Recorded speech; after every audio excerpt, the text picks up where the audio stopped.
우리 청년부가 대신 찬양을 하게 됐는데 또 거기다 비까지 왔어요. 그래서 청년부가 좀 얼마나 올까 했는데 그래도 청년부가 많이 왔어요. 감사하고 또 앞에 서다 보니까 얼떨결에 서다 보니까 실수를 좀 하고 그랬지만 여러분이 이해하시고 받으시기를 주님의 이름으로 축복합니다. 지난 금요일 날 우리 한번 보겠습니다. 말씀을 한번 보겠습니다. 예.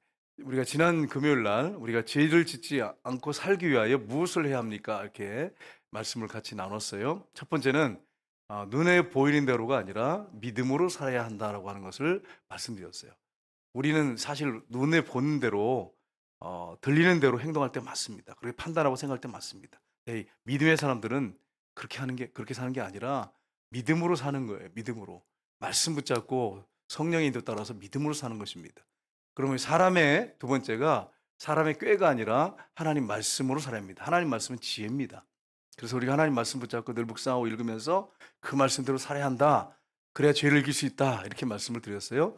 청년이 무엇을 그 행실을 깨끗게 하리까 주의 말씀을 따른 분이니이다. 이렇게 고백한 것처럼 그 말씀으로 승리해야 합니다. 또 은밀함이 아니라 빛 대신 주님과 공동체 앞으로 나와야 합니다. 우리가 죄 가운데 빠지는 것은 빛 대신 주님께 나오지 않기 때문에 예수님께 늘 나와서 우리가 주님과 동행하면서 그분께 여쭤보면 죄를 이길 수가 있습니다. 우리 힘으로 못 이깁니다. 죄는. 우리의 무슨 능력이 있다고요? 우리 안에 선한 게 없어요. 근데 예수님이 빛이신데 그 빛 가운데 나와서 그분과 동행하면 죄를 이길 수 있습니다. 그래서 우리가 죄 짓지 않고 승리하기 위해서 어떻게 해야 할 것인가 하는 부분을 우리 지난주 금요일 날 살펴봤습니다. 오늘은 어떤 내용이냐면 이 압살롬이 예루살렘에 돌아왔습니다. 왔는데 아버지가 2년 동안을 자기를 부르지 않는 것입니다. 그러니까 아버지에 대한 분노가 막 생기는 거예요. 자기가 죄를 짓고 그걸 회개해야 되는데 압살롬이 암논 형을 죽였잖아요. 그리고 그 술로 도망갔지 않습니까? 그럼 그 죄를 살인죄가 얼마나 큰 죄입니까? 살인죄는 돌에 맞아 죽일 죄예요. 아버지가 왕이니까 지금 돌에 맞아 죽지 않는 거지 돌에 맞아 죽일 죄입니다. 그런데 회개하지 않고 아버지에 대해서 막 분노를 갖습니다. 근데 이제 또 한 가지는 아버지에게만 분노한 게 아니라 요압에게도 분노를 합니다. 나를 데려왔으면 책임져야지. 아버지께 인도해야지. 왜 잠잠히 있는 거야? 그래서 요압에게 종들 보내가지고 만나자고 하는데 두 번을 보냈는데 안 만나주는 거예요. 그러니까 어떻게 하냐면 이 종들한테 뭐라고 하냐면 요압의 밭이 내 근처에 있으니까 거기다 불을 질러라 이렇게 했어요. 여러분 이러다가 여러분 불을 지르면 이게 밤만 타고 나중에 집까지 타면 이거 어떻게 해? 이거 정말 속에서 불이 얼마나 붙고 있는지 얼마나 타고 있는지를 아주 잘 보여줘요. 그렇다고 해서 남의 밭에다 불을 지른다 있을 수가 없죠. 여러분. 여러분 어떤 사람이 힘들게 한다고 남의 집에다 불을 지르면 됩니까 안 됩니까? 안 되잖아요. 불을 질렀어요 진짜로. 그러니까 요압이 놀래가지고 쫓아왔어요. 아니 왜 남의 밭에다 불을 질렀냐? 무슨 일이냐? 이러니까 네가 나를 데려왔으면 책임져야지. 2년 동안 아버지를 보지 못하고 있는데 너 가만히 있으면 되겠냐? 아버지한테 가가지고 얼굴 보자고 네가 좀 얘기해라. 이래가지고 요압이 다윗 왕에게 가서 얘기하니까 다윗이 요 압살롬을 데려오라고 합니다. 데려오니까 아버지가 그를 끌어안아요. 그리고 입을 맞춰줍니다. 그런데 이게 진짜 아버지가 진심으로 아들을 대하는 모습이냐, 또 압살롬이 아버지에 대해서 진심으로 그렇게 아버지를 대하는 모습이냐 생각해 봐야 돼. 위선적인 어떤 그런 모습들이 보입니다. 오늘 이 본문 말씀을 통해서 이 사람과의 관계 속에서 우리가 어떻게 살아야 하느냐 하는 부분을 함께 살펴보긴 합니다. 첫 번째는 혈기를 드러내지 말고 마음을 다스려야 합니다. 여러분 압살롬은 요압의 도움으로 예루살렘 성으로 왔어요. 그러면 그냥 잠잠히 그 예루살렘 성에서 회개하는 마음으로 살면 되잖아요. 그리고 아버지가 때가 되면 부르면 되잖아요. 그런데 화가 나는 거예요. 아버지가 이거 왔는데 안 불러 나를? 자기는 살인죄를 지고 도망갔다가 지금 아버지가 불러서 온 거예요. 죽여도 정말 마땅한 놈이잖아요. 사실은 따지고 보면 이름을 잘 줘야 돼. 압살롬네 그러잖아요. 압살롬. 그래서 이 압살롬이 화가 나는 거예요. 아버지한테 화가 나는 거예요. 그래서 속에 막 불이 타니까 막 분노가 일어나니까 여러분 여성들 화병이 왜 생기지 여러분? 여성들이 왜 우리나라 여성들은 대부분 화병이 많다 그래요. 왜 그렇습니까? 남편에 대한 분노 때문에 화병이 들어가지고 속에서 불은 타는데 불을 끌 수 없고 그래가지고 이게 화병이 돼가지고 있는데 여러분 하나님 앞에 쏟아놓기를 주님의 이름으로 축복합니다. 우리 여성들 기억하셔야 돼요. 나 화병이 있습니다. 그러면 이거 좀 생각해 봐야 돼. 불 속에서 불타는 걸 하나님 앞에 한나처럼 쏟아부어야. 그래서 우리 이제 이근태 장로님이 이름을 한나라고 이렇게 지으려고 하시다가 손녀 이제 태어나면 근데 이름이 좀 바뀌어가지고 좀 안타까워요. 저도 굉장히 안타까운데 여러분 하나님 앞에 정말 속에 있는 걸 막 부르짖고 간구하면 이게 해결이 되잖아. 근데 여러분 이걸 해결을 하나님 앞에 해결 안 하면 화병이 오는 거예요. 화병이 오는 거예요. 여러분 화병이 한 병도 안 걸리길 주님이름 축복합니다. 속에서 막 불이 타니까 이게 감당이 안 되는 거예요. 그래서 요압을 만나려고 했는데 안 만나주는 거예요. 또 두 번이나 그 밑에 있는 종들을 보내는데 그 화가 너무 나가지고 가서 오늘 본문에 보세요. 30절 보겠습니다. 같이 읽겠습니다. 압살롬이 자기 종들에게 이르되 보라 요압의 밭이 네 밭 근처에 있고 거기 보리가 있으니 가서 불을 지르라 하는지라. 압살롬의 종들이 그 밭에 불을 질렀더니 아멘. 아버지한테 막 그냥 분노가 막 올라오고 요압에게 막 분노가 일어나고 막 속에서 불이 타니까 이게 감당이 안 되는 거예요. 여러분 우리 그 권사님들 집사님들 남편에 대해서 막 화가 나서 불이 타면 여러분 어떻게 처리하십니까? 여러분 스스로 한번 질문해 보세요. 나는 내 속에서 막 불이 타면 이걸 어떻게 처리하는가를 잘 여러분이 생각해 보시고 하나님 앞에서 잘 처리하시기를 주님으로 축복합니다. 남편한테 그걸 다 쏟아버리면 남편 또 상처받아가지고 시험 들고 신앙도 성장하지 않고. 그래서 여러분 하나님 앞에 기도하셔야 돼. 여러분 기도의 사람이 돼야 돼. 한나처럼. 여러분 어떤 일이 있었냐면 우리나라 이제 뉴스에 보니까 예전에 60대 남성인데 자기를 너무 힘들게 하는 사람이 있었어요. 그러면 여러분 어떻게 됩니까? 이 사람이 안 믿는 사람이거든요. 그러면 가서 따지고 아니면 대화를 통해서 풀려고 해야 되잖아. 근데 너무 화가 나니까 어떻게 했느냐, 이 사람이 농약 분사기를 개조해가지고 화양방사기를 만들었어요. 그리고 그 집을 찾아가가지고 아파트인데 하양방사기 불 나오는 거 알잖아요? 농약 분사기로. 그걸 갖다가 그냥 집에 들어가가지고 그냥 그걸 불을 질러버렸어요. 아파트 전체를. 그게 우리나라 뉴스에 나왔어요. 속에서 불이 타니까 이게 감당이 안 되니까 그렇게 한 거죠. 또 가끔 뉴스에 보면은 차들, 애매한 차들, 자기가 가난하게 살고 어렵게 살고 지금 힘들어요. 그게 분노가 일어나니까 남의 차를 막 불을 지르고 막 청년 중에 우리 청년들 참석했는데 속에서 불탄다고 남의 차에다 불을 지르지 않기를 주님으로 축복합니다. 그래서 불을 질러가지고 뉴스에 가끔씩 나오잖아요. 잠잠하려고 하면 가끔씩 나와요. 가끔씩 나와. 제가 예전에 서울에 있을 때 길을 가는데 어떤 사람이 막 소리를 지르는 거예요. 이 대한민국 막 그러면서 버스를 향해서 손가락질하면서 사람들 타고 있는데 막 소리를 지르면서 막 자기 막 불을 갖다가 막 거기다 토해내더라고요. 야, 참 이렇게 하다 정신병이 오는 거죠. 그러니까 안 믿는 사람들은 그럴 수 있다고 생각해요. 왜냐하면 하나님 안 믿으니까. 근데 믿는 사람들까지도 그렇게 해버리면 사람한테 불을 쏟아놓으면 되겠어요? 막 분노가 일어난다 그걸 사람한테 막 쏟아놓고 그러면 되겠어요, 여러분? 안 되잖아요, 이거 안 되잖아요. 참 이거 참 우리가 조심해야 합니다. 또 우리나라 뉴스를 한번 보니까 이 싸움이 붙었어요. 동네에서 어떤 사람이 싸움이 붙었는데 화가 이렇게 막 나니까 복수를 생각하는 거예요. 막 불이 붙으니까 복수 생각하겠죠. 그래가지고 이 사람이 어떻게 했느냐? 뱀을 갖다 잡아가지고 이렇게 자루에 넣어가지고 그 2층 아파트인데 그걸 어떻게 올라간지 모르겠어요. 그 난간을 타고 올라가지고 그걸 갖다 풀어놨어요. 뱀을 갖다 그 집에다가 이게 열려 있으니까. 그래가지고 뉴스에 한번 나왔어요. 여러분 기억나실 거예요. 그러니까 여러분 자기가 막 화가 난다고 해가지고 세상에 그 뱀을 갖다가 잡아다가 그 남의 집에다 풀어놓으면 여러분 되겠어요, 여러분? 그러니까 여러분 우리는 우리 속에 불이 붙었을 때 막 화가 났을 때 이걸 여러분이 이게 꼭 말로 입으로 나올 수밖에 없어요. 이게 막 차 있으면 이게 입으로 나오든지 행동으로 옮겨질 수밖에 없어요. 우리는 하나님 앞에 나가서 우리의 정말 속에 있는 그 불타는 이런 어떤 화나는 거, 이렇게 분노를 하나님께 쏟아 놓으셔야 돼. 다윗이 그걸 정말 잘했어요. 다윗에게 원수가 너무너무 많았어요. 여러분 시편 읽어보시면 다윗이 분노하고 화날 때마다 어떻게 합니까? 하나님 앞에 그 불을 다 쏟아놔요. 막 쏟아. 그러니까 하나님께서 그 불을 꺼트려 주시고 은혜를 부어주시고 마음에 기쁨을 주시고 평화를 주시고 그렇게 하시잖아요. 하나님 앞에 우리가 해야 한다고 하는 거예요. 잠언 16장 32절 보겠습니다. 노하기를 더디하는 자는 용사보다 낫고 자의 마음을 다스린 자는 성을 빼앗는 자보다 나으니라. 아멘. 여러분 노하기를 더디하는 자는 용사보다 낫다. 장군, 아주 힘센 장수보다도 낫다. 자기 마음을 다스린 자는 성을 빼앗는 자보다 나으니라. 여러분 성 공격해가지고 빼앗기가 얼마나 어렵습니까? 근데 마음을 다스린 자는 성을 빼앗는 것보다 낫다고 그렇게 말씀하고 있어요. 여러분 마음을 여러분과 제가 다스려야 합니다. 마음을 다스리지 못하면 이게 심각한 질병으로 옵니다.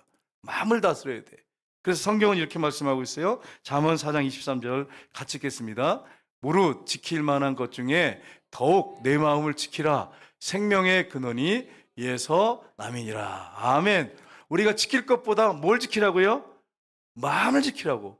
재산 지키고 여러분이 귀중하게 여기는 귀중품을 지킬 게 아니라 여러분의 마음을 지키시길 주님으로 축복합니다.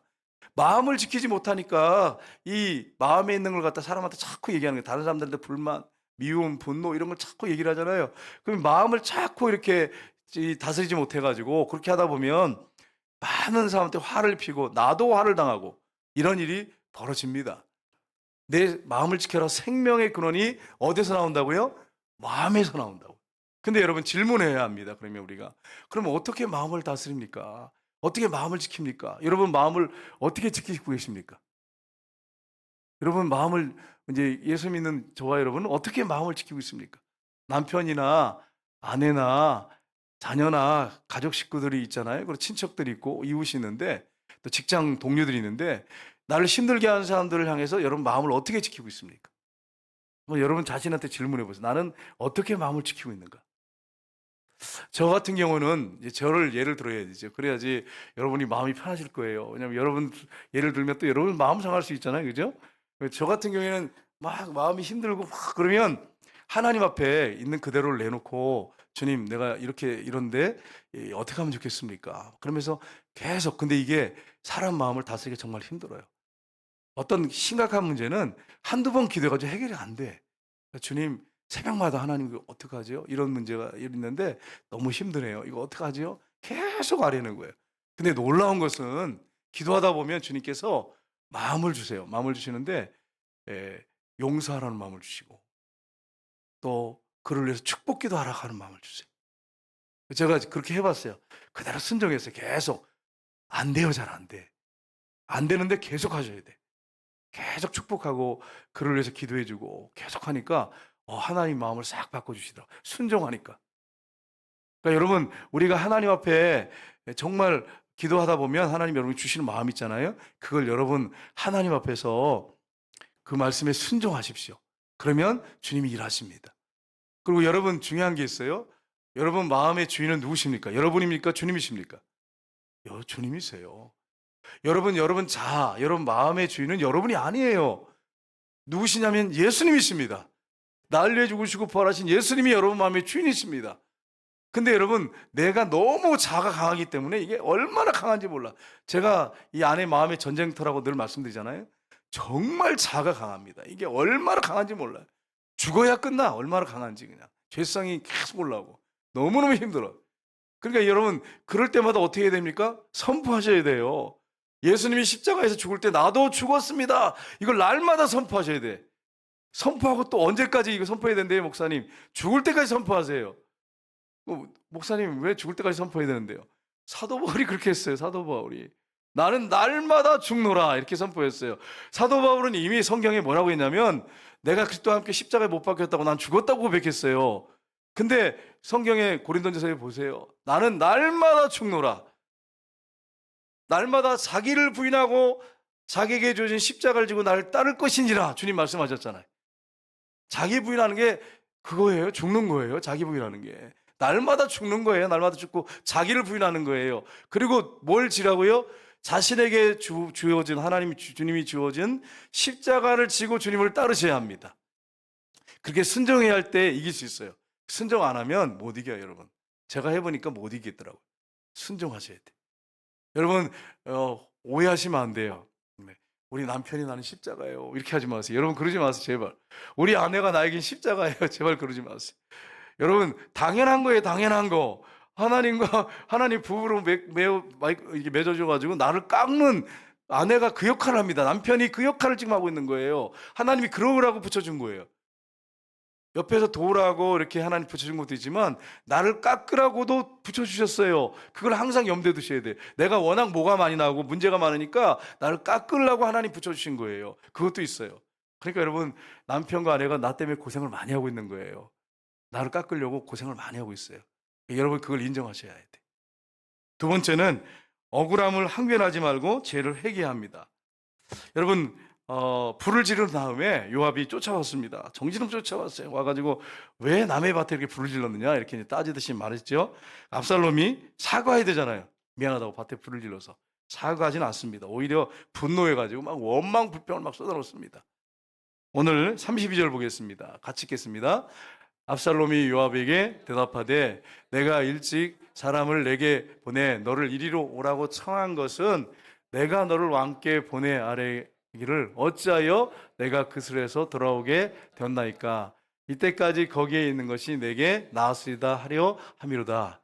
이제는 내가 나로 하여금 왕의 얼굴을 볼 수 있게 하라. 내가 만일 죄가 있으면 왕이 나를 죽이는 것이 옳으니라 하는지라. 아멘. 압살롬이 지금 요압에게 하는 말인데, 요압에게 여러분 지금 요압이 회개하는 마음이 여기 있습니까 없습니까? 회개하는 마음이 있어요 없어요? 전혀 없습니다. 원망 불평만 가득한 이 문장 안에 보세요. 대화를 보면 분노만 가득 차 있고 원망 불평만 가득 차 있는 이 압살롬의 모습을 볼 수 있습니다. 여러분 보세요. 억울함을 항변하지 말고 자신의 죄가 없는지를 정말 하나님 앞에 돌아보고 회개했다면 얼마나 좋을까요? 내가 만일 죄가 있으면 왕이 나를 죽이는 것이 옳으니라. 죽여 마땅한 놈이잖아요. 압살롬은 자기 형 암논을 죽였잖아요. 암논이 큰 죄를 졌지만 그렇다고 형을 갖다 죽이면 되겠습니까 여러분? 안 되잖아요. 그런데 죽여놓고서는 만일 내가 죄가 있으면 왕이 나를 죽일 것이라고 이렇게 이게 옳다고 이렇게 지금 분노를 쏟아놓고 항변하고 있는 모습을 우리가 볼 수가 있습니다. 여러분 우리 주님은 그렇게 하지 않았어요. 주님처럼 억울한 분이 어디 있습니까? 우리의 죄를 다 뒤집어 쓰시고 십자가를 주실 때 예수님은 우리한테 어떻게 하셨습니까? 그때 당시의 사람들을 향해서 어떻게 하셨습니까? 우리 이사야 53장 7절 보겠습니다. 같이 읽겠습니다. 그가 곤욕을 당하여 괴로울 때에도 그의 입을 열지 아니하였으며 마치 도수장으로 끌려가는 어린 양과 털강자 앞에서 잠잠한 양같이 그의 입을 열지 아니하였도다. 아멘. 여러분 예수님이 어떻게 하셨어요? 예? 죄가 하나도 없고 우리 죄를 다 뒤집어 쓰시고 물려 죽으신 예수님이 곤욕을 당하고 신문을 당하고 죄가 하나도 없는 분이 괴로울 때 어떻게 했습니까? 그 입을 여셨습니까? 열지 않았습니까? 열지 아니하였으며 마치 도수장을 끌려간 어린 양과 털강자 앞에서 잠잠한 양같이 그 입을 열지 아니하였도다. 여러분 남편이 아내가 힘들게 하거든 입을 열지 마시고 하나님 앞에 입을 여시길 주님으로 축복합니다. 예수님은 여러분 억울하시죠? 억울할 때 많죠. 가정에서나 직장에서 억울할 때 많죠. 예수님만큼 억울하세요? 예수님은 죄가 없어요. 하나도 없어. 하나도 없어요. 우리 때문에 죽으신 거예요. 우리 죄를 다 덮어 쓰시고 그리고 죽으셨잖아요. 예수님만큼 억울한 사람이 없어요. 여러분이 나 억울하다고 항변하시면 안 돼. 큰 억울해 죽겠어요. 그럼 진짜 억울하면 하나님 앞에 쏟아놓으세요. 예수님만큼 억울한 분이 어디 있습니까? 그런데 주님이 입을 열지 않으셨어요. 도수장에 끌려가는 양처럼 잠잠했다고 그 입을 열지 않았다고 입을 열지 않으셨어요. 하나님 앞에는 기도하셨겠죠. 입을 열지 않았어요. 여러분 분노가 일어나고 억울한 게 있을 때 여러분 입을 닫으시고 하나님 앞에 기도하세요. 내가 하나님 앞에 혹시 범죄한 건 없는지 살펴보고 내가 다른 사람한테 잘못한 건 없는지 살펴보고 그리고 여러분 기도하셔야 돼. 근데 많은 경우에 보면 내 죄를 찾으려고 생각 안 하고 상대방의 죄만 찾으려고 자꾸 하는 거예요. 그러니까 하나님이 보실 때도 답답하실 거예요. 어떻게 보면 우리를 사랑하셔가지고 그래도 용서하시고 기다리시지만 오래 참으시지만 하나님 보실 때 답답하고 사람들이 볼 때도 답답할 수 있어요. 여러분 이런 부분을 우리가 한번 생각해 보시고 여러분 혹시라도 억울한 일을 당했다고 지금 난 진짜 억울한 일을 당했어요 그런 분 계시면 입을 닫으시고 사람들한테 그걸 다 일일이 다 얘기하지 말고 하나님 앞에 하세요. 예수님처럼 억울한 사람이 어디 있어요? 우리의 죄를 다 짊어지고 죄 없으신 예수님이 죽으셨는데 고난 받으셨는데 내가 무슨 그렇게 대단한 존재라고 내가 무슨 그렇게 의인이라고 나를 주장하고 내가 옳다고 그러고 저 사람은 틀리다고 하고 그렇게 할 이유가 어디 있습니까? 하나님 앞에서 우리가 살아야 한다고 하는 걸 우리가 기억해야 합니다. 이사야 55장 6절 7절 같이 읽겠습니다. 너희는 여호와를 만날 만한 때에 찾으라. 가까이 계실 때 그를 부르라. 악인은 그 길을 불의한 자는 그 생각을 버리고 여호와께 돌아오라. 그리하면 그가 긍휼히 여기시리라. 우리 하나님께로 돌아오라. 그가 너그럽게 용서하시라. 아멘. 우리가 하나님 앞에 혹시 잘못한 게 있다면 그 죄에서 돌이켜야 합니다. 그리고 하나님 앞에 회개해야 합니다. 이게 여러분과 제가 해야 할 일입니다. 어떤 분이 그런 동영상을 올렸더라고요. 한국 강단에서 회개하라는 그런 메시지가 사라졌다고. 그러면서 잘 되는 거, 번영의 신학, 성공의 축복, 맨날 이런 설교만 하고 있다고. 그렇게 동영상을 어떤 분이 성도님이 올리셨더라고요. 근데 저도 인정합니다. 성도들을 주일날 오잖아요. 오면 힘들고 어려운데 자꾸 회개하라 그러면 얼마나 부담스럽겠어요. 그런데 여러분 한번 생각해 보세요. 그러면 회개가 없으면, 하나님과의 관계에서 회개가 없으면, 돌이킴이 없으면 문제가 해결이 될까요? 성공하라고 막 그냥 위로만 해주고 그냥 달래기만 하고 그리고 성도를 보내면 그러면 해결이 될까요? 안 됩니다. 죄만 더 가중시키고, 예? 죄는 오염성이 있어요. 확장성이 있어요. 죄 문제 해결 안 하면 점점 그 죄가 확장돼요. 여러분 압살롬과 다윗 관계를 한번 보세요. 죄를 자꾸 덮고 그냥 놔두면 죄는 확장성이 있어서 점점 커져요. 나중에 이제 4년 후에 압살롬이 아버지 죽이려고 쿠데타 일으키잖아요. 그래서 다윗이 도망가고 그 계속 아버지하고 전쟁하잖아요. 그래서 결국 비참한 최후를 맞는 게 압살롬이잖아요. 죄라고 하는 것은 확장성이 있어요. 그래서 점점 커져요. 그래서 우리가 하나님 앞에 범죄하는 거, 사람 앞에 범죄한 게 있다면 빨리 회개하고 돌이켜서 주님 앞에 죄를 고백하고 해결해야 합니다. 그래야 해결이 되는 거예요. 그냥 덮어둔다고 해결되는 게 아니에요. 성경에 보면 수가산 여인이 나오잖아요. 근데 수가산 여인이 언제 물 들어갑니까? 정오 12시 해가 쨍쨍 내릴 때. 아무도 안 나올 때.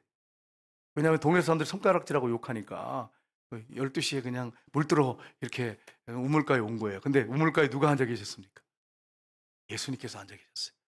여러분, 예수님이 이 여인이 올 거 아셨습니까? 모르셨습니까? 아셨어요. 이 여인을 기다리고 있었던 거예요. 죄 많은 여자. 남편이 5명인데 지금 있는 남편도 이 여자의 남편이 아니에요. 예수님이 이 죄 많은 여자를 기다리고 계셨어요. 오늘날도 마찬가지입니다. 주님이 저와 여러분이 죄를 짓고 범죄했을 때 기다리고 계십니다. 이게 주님의 사랑이에요. 그래서 이제 예수님이 이렇게 앉아 있다가 이 여자한테 무슨 얘기를 하면 그 속에 불이 타고 있는 여자니까 쏟아놓을까 봐 뭐라고 합니까? 처음에 나 물을 좀 달라고 이렇게 아주 겸손하게 접근하시잖아요. 그래도 또 물을 달라고 했다고 또 뭐라고 하잖아요. 까칠해 이 여자가. 너무 안에 불이 타고 있으니까 까칠해. 유대인이면서 왜 나한테 물을 달라고 하십니까? 막 이렇게 까칠하게 예수님한테 막 대들잖아요. 그러니까 예수님이 뭐라고 하십니까? 이 물을 마시는 자는 다시 목마르려니와 내가 주는 물은 영원히 목마르지 않는다고. 내가 주는 물은 그 속에서 영생하도록 솟아나는 샘물이 되라고. 이렇게 그 물을 갖다 영적인 거다고 이렇게 접근을 딱 시키십니다. 그랬더니 여자가 뭐라고 합니까? 주님, 주여, 그런 물을 나한테 주사 목마르지도 않고 여기 물기를 오지도 않게 하옵소서. 얼마나 까칠한지 보세요. 그러니까 여러분 그 정도 예수님 이렇게 했으면 좀 겸손하게 나와야 되잖아요. 그런 물 있냐고. 말도 안 되는 소리 한다고. 그러면서 그런 물 있으면 나한테 달라고. 그리고 물 길러 오는 게 너무 힘들었나 봐요. 여기 물 길러 오지도 않게 해달라고 이렇게 합니다. 그러니까 예수님이 여자가 계속 이런 식으로 나오니까 어떡합니까? 네 남편을 불러와라 이렇게 하시잖아요. 이게 보세요. 세상에 예수님이 어떤 사람하고 대화를 하는데 한 장 전체를 할애한 경우가 가장 죄 많은 이 수가성 여자하고 한 장을 할애했어. 한 장을 세상에. 이렇게 한 장을 할애한 사람이 없습니다. 니고데모도요. 몇 문장에 그냥 끝났어. 그냥 그래가지고 끝났는데 이 여자는 얼마나 질긴지 속이 막 불이 타고 있으니까 예수님 앞에 그냥 까칠한 여자니까 예수님이 계속 대화를 해주시는 거예요. 여러분과 저는 혹시 이런 여인은 아닌지 모르겠어요. 수가상 여인은 아닌지 모르겠어요. 고멜 같은 사람들은 아닌지 모르겠어요. 예수님이 네 남편을 불러와라 이랬어요. 그럼 이 정도 됐으면 엎어져야 되잖아요. 내가 정말 죄인이구나 이렇게 하면서 겸손해야 되잖아요. 내 남편이 없나이다 이렇게 또 하니까 보니까 예수님이 뭐라고 말씀하세요? 지금 있는 내 남편도 내 남편은 아니구나. 네가 남편 5이 있으니 아주 해석을까지 다 설명까지 다 해주시잖아요. 그러면서 얘기하니까 또 그러면 난 정말 나쁜 여자예요. 이렇게 회개해야 되잖아요. 근데 어떻게 하니까? 어떻게 합니까? 갑자기 화제를 싹 바꾸잖아요. 머리도 좋은 여자예요. 아주 샤프한 여자예요. 그래가지고 화제를 싹 바꿔가지고 예수님한테 우리는 여기서 예배드렸는데 당신들은 예루살렘에서 예배드린다고 하더이다. 그러면서 화제를 완전히 바꿔버렸어요. 그러니까 예수님께서 뭐라고 말씀하십니까? 여자요. 그러면서 여기도 아니다. 하나님은 예배하는 자 찾으시는데 영과 진리로 예배하는 자를 찾는다. 예수님 하나님께서 아버지께서는 그렇게 하니까 메시아가 오면 또 그러면 그렇습니까? 그러고 정말로 영으로 예배 드려야겠습니다. 이렇게 해야 되잖아요. 근데 뭐라고 하냐면 메시아가 오시면 그걸 알려주실 겁니다. 이렇게 하니까 예수님이 내가 그니라 이렇게 하니까 갑자기 엎어졌어요. 충격을 먹은 거예요. 이분이 메시아구나. 이분이 내 속을 알고 있구나. 우리 가정을 아는구나. 그 물동이를 물 들어왔다가 물동이를 그냥 버려두고 집으로 아니 동네로 쫓아가가지고 뭐라고 합니까? 전도자가 되잖아요. 나의 모든 것을 알고 있는 분을 만났는데 이분이 메시아라고 하면서 전도를 하기 시작하잖아요. 그래서 사마리아 사람들이 예수님께 나와가지고 사마리아에 부흥이 일어났어요, 여러분. 여러분, 우리 예수님이 사마리아 여자를 이 죄 많은 여자를 사랑하셨어요. 사마리아 여자만 사랑하십니까? 아닙니다. 수가성 여인을 사랑한 것처럼 여러분과 저를 사랑하십니다. 여러분과 저를 기다리고 계십니다. 여러분, 주님을 여러분이 만나시면 주님이 여러분에게 놀라운 은혜를 베푸시고 회복의 역사를 주십니다. 이걸 여러분 기억하시기를 주님이 여러분 축복합니다. 세 번째로 거짓 평화를 내려놓고 진심으로 사람을 대해야 됩니다. 다윗이 요압에게 압살롬을 불러오라고 합니다. 그래서 오늘 이제 불러왔습니다. 우리 33절 보겠습니다. 같이 읽겠습니다. 요압이 왕께 나가서 그에게 아뢰매 왕이 압살롬을 부르니 그가 왕께 나가 그 앞에서 얼굴을 땅에 대어 그에게 절하매 왕이 압살롬과 입을 맞추니라. 아멘. 여러분 이 말씀을 보세요. 이 보면 정말 다윗이 아들을 진심으로 대했습니까? 압살롬이 아버지를 진심으로 대했습니까?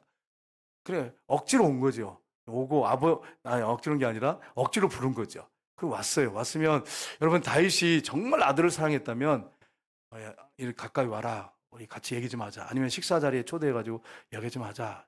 밥을 먹이면서 너 이건 이렇게 너 잘못했지 않냐. 하나님 앞에 철저히 회개해야 된다. 그리고 회개시키고 막 이렇게 해야 되잖아요. 그리고 입을 맞추고 해야 되는데 그런 게 전혀 없습니다. 그냥 덮어버리고 땅에 엎드려 절하니까 그냥 압살롬 입을 맞추고 그냥 돌려보냅니다. 그리고 4년 후에는 구테타를 일으킵니다. 여러분 보세요. 이게 진실되게 대한 모습인가? 아버지와 아들의 모습인가? 여러분 사람과의 관계에서 문제가 생기면 덮어버리면 나중에 폭발할 수 있습니다. 나중에 그 심각한 일이 벌일 수 있어요. 대화로 이걸 해결하려고 해야지. 그렇지 않고 이거를 여러분이 만약에 여러분이 어떤 문제가 있는데 그걸 갖다가 혼자 끌어안고 있거나 그거 가지고 계속 갖고 있으면 사단이 틈을 타가지고 그거 틈탑니다. 그게. 그래서 여러분에게 더 죄를 짓게 만들고 죄는 확장성이 있다고 그랬잖아요. 나중에 더 큰 죄를 짓게 만들어 버립니다. 그래서 여러분 정말로 하나님 앞에 이런 문제를 해결할 뿐 아니라 기도하면서 간구할 뿐 아니라 여러분의 그 문제를 사람하고도 대화하셔야 합니다. 아버지가 아들한테 잘못했을 때는 솔직하게 얘기하고 아들이 아버지한테 잘못했을 때는 아버지한테 솔직하게 얘기하고 대화로 그 문제를 해결해야 합니다. 근데 이런 게 전혀 없어요. 여러분 성경 보겠습니다. 마가복음 7장 6절 한번 볼까요? 같이 읽겠습니다. 이르시되 이사야가 너희 외식하는 자들에 대하여 잘 예언하였도다. 기록하였으되 이 백성이 입술로는 나를 사랑하되 마음은 내게서 멀더라. 아멘. 사람과의 진심으로 서로 대해야 되는데 이게 안 되면 외식하는 거잖아요. 겉으로는 이렇게 뭐 대해줘요. 속에서는 그게 아니잖아요. 미움과 분노가 가득해가지고 또 뒤에 가서는 뒷담하면서 외식이잖아요. 외식. 외식하는 자에 대해 잘 예언하도다. 입술로는 나를 공경하는데 하나님 섬긴다고 하는데 마음은 내게서 멀도다. 여러분과 저는 어떻습니까? 교회 와서 예배드리고 봉사하고 충성하는 건 잘하는데 외식하고 있지는 않습니까? 하나님과의 관계에서 마음은 멀어있고 사람과의 관계에서도 마음이 멀어있지 않습니까? 여러분 부부간에도 한번 생각해 보셔야 돼요. 같이 한치 이불을 덮고 자는데 마음은 멀지 않습니까? 입술로는 사랑한다고 하고 잘해준다고 하는데 마음은 멀리. 그래서 오직하면 적과의 동침이라고 이렇게 그런 영화도 나오겠어요? 마음이 먼 거예요. 이 부분을 여러분 우리가 잘 생각해 보세요. 그래서 대화로 기도하면서 대화로 푸셔야 되고 여러분 이제 아내나 남편들이 좀 어떤 문제가 있으면 커피숍을 이렇게 불러가지고 커피를 마시면서 대화를 하세요. 그때 어떤 마음의 상처가 있으면 서로 대화하세요. 그럼 얼마나 좋습니까? 그게 필요합니다. 우리 누가복음 보겠습니다. 24장 47절 48절 같이 읽겠습니다. 말씀하실 때에 한 무리가 오는데 12 중에 하나인 유다라 하는 자가 그들을 앞장서 나서 예수께 입을 맞추려고 가까이 하는지라 예수께서 이르시되 유다야 내가 입맞춤으로 인자를 파느냐 하시니 아멘. 외식이죠. 여러분 압살롬이 아버지하고 입을 맞췄다고 여러분 해결될 문제가 아니었어요. 4년 후에는 백성들의 마음을 싹 뺏어가지고 구테타 일으켜가지고 다윗을 왕좌에서 쫓아내는 이런 일이 벌어지잖아요. 그리고 나중에 비참한 최후를 맞았잖아요. 외식의 결과는 이렇게 비참합니다. 그래서 우리가 이런 부분들을 잘 생각하셔야 됩니다. 과거에 어떤 일이 있었냐면은 이 히틀러가 러시아를 공격하기 위해서 교활한 방법을 썼는데 1939년에 평화조약을 맺습니다. 그리고서는 이제 지금은 러시아인데 소련이죠. 진격합니다. 그래가지고 분노해가지고 이 소련이 철저하게 복수합니다. 독일에게. 그 베를린까지 탱크를 몰고 진격합니다. 이런 일이 있었습니다. 뿐만 아니라 미국을 칠 때 일본이 평화조약을 미국하고 맺겠다고 해가지고 평화조약을 맺었어요. 그리고서는 새벽에 진주만 기습 공격을 했잖아요. 그러다가 핵폭탄 맞고 완전히 두 손을 듣지 않았습니까? 북한은 어떻습니까? 우리나라 6.25 때 어떻게 했냐면 평화를 무르익게 만들었어요. 그래서 이제 통일될 것 같다 이런 분위기였어요. 새벽에 탱크를 몰고 내려왔어요. 여러분 북한 체제는 무너져야지 해결되지 나중에 이 사람들이 머리 써가지고 그래 너희들 원하는 거 다 해주겠다고 하면서 교활한 방법으로 평화조약을 맺으면서 우리나라를 정말 어려움에 빠뜨릴 수 있습니다. 공산주의를 어떻게 여러분 믿어요? 이단도 못 믿는데. 그래서 우리가 이런 부분을 생각한다면 정말 우리나라가 저 북한 체제가 완전히 무너지고 공산주의 체제가 무너지고 진짜 하나님이 원하는 자유민주 평화 통일이 이루도록 하나님께서 하시도록 하셔야 합니다.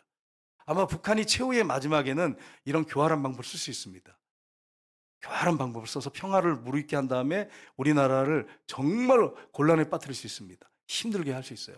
이런 것들을 우리가 막을 수 있는 방법 우리가 아니에요. 하나님이 하셔야 돼. 하나님 앞에 이 나라 민족을 놓고 여러분 눈물로 기도하셔야 돼. 지금 월드컵 경기장에서 청년들 계속 모여서 기도하고 있습니다. 여러분 우리가 혹시 가지 못하더라도 가는 분들이 있거든요. 기도하셔야 합니다. 이 나라 정말 하나님 지켜달라고 여러분 그렇게 기도하시기를 주님으로 축복합니다. 기도하겠습니다.